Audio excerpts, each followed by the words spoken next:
Hi செல்லக்குட்டீஸ், இனிய காலை வணக்கம். வாழ்க வளமுடன்.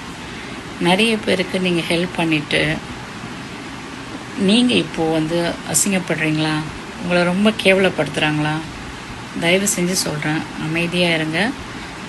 அவங்களுக்காக அவங்க உங்களை அவமானப்படுத்தின அந்த ஒரு நிகழ்வை, அவங்களுக்கு நீங்கள் செஞ்ச அந்த உதவியை மனசால் நினச்சி I am sorry, please forgive me, thank you, I love you, அவங்களையும் நீங்கள் அவங்களுக்கு செஞ்ச உதவியும் நினச்சி நீங்கள் இந்த வார்த்தையை சொல்லுங்கள். அதுக்கப்புறம் வர மாற்றத்தை நீங்களே பார்ப்பீங்க. ஆமாங்க, எனக்கு 3 மாதத்துக்கு முன்னாடி எங்கள் வீட்டில் ஒருத்தவங்க வேலை செஞ்சவங்க 2 கிராம் தங்கத்தை எடுத்துகிட்டு போயிட்டாங்க. அவங்கள என்னுடைய சொந்தமாக நான் ட்ரீட் பண்ணேன். நான் சாப்பிட்ற சாப்பாடு நான் ஹோட்டலில் வாங்கினா அவங்களுக்கும் வாங்கி கொடுத்தேன், எவ்வளோ பண்ணேன். ஆனால் அவங்க என் வீட்டில் நகையை எடுத்துகிட்டு போயிட்டாங்க. நான் ஒன்றுமே பண்ணல, வேலை விட்டு நிறுத்திட்டு அவங்க போயிட்டாங்க. ஆனால் வெளியே போயிட்டு என்னை பற்றி ரொம்ப அசிங்கமாக பேசினாங்க.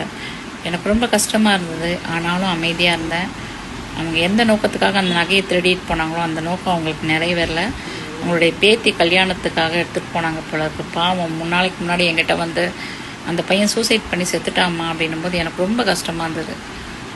ஒருவேளை நம்ம மனசால் அவங்களை சபிச்சிருக்குமா அப்படிங்கிற ஒரு பயம் வேறு எனக்கு இருந்தது.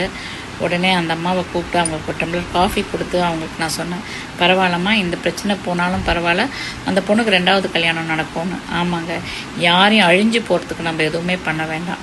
நம்மளுடைய உங்ககிட்ட பணம் வாங்கி அவங்க பசங்களுக்கு ஹெல்ப் பண்ணுங்க அப்படின்னு உங்ககிட்ட பணம் வாங்கியிருப்பாங்க. பசங்க படிப்புக்கு, எனக்கு கணவர் இல்லை, நான் பிஸ்னஸ் ஆரம்பிக்கணும், என்னுடைய புருஷன் சிக்கா இருக்கிறாரு அப்படின்னு எவ்வளோ பேர் பணம் வாங்கியிருக்கலாம். உங்களை ஏமாற்றிருக்கலாம். உங்களை பற்றி அசிங்கமாக வெளியே பேசலாம். தேவையே இல்லாமல் உங்கள் மேலே பழிய போடலாம். கவலையே படாதீங்க. உங்கள் உண்மை, உங்கள் நேர்மை, உங்கள் சத்தியம், உங்கள் தான தர்மம் உங்களை பாதுகாக்கும். நிச்சயமாக சொல்கிறேங்க. ஒரு சில துரோகிங்களுக்காக உங்களுக்குள்ளே இருக்கிற நல்ல குணத்தை நீங்கள் விட்டுறாதீங்க. இந்த 4 எழுத்து மந்திரம் கூட நான் சொல்லுவேன் இதை.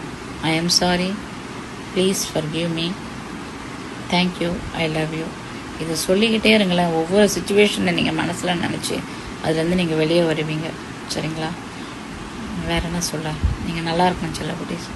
நம்ம உண்மையும் நேர்மையும் நம்மளை என்றைக்கும் காப்போம். வாழ்க வளமுடன்.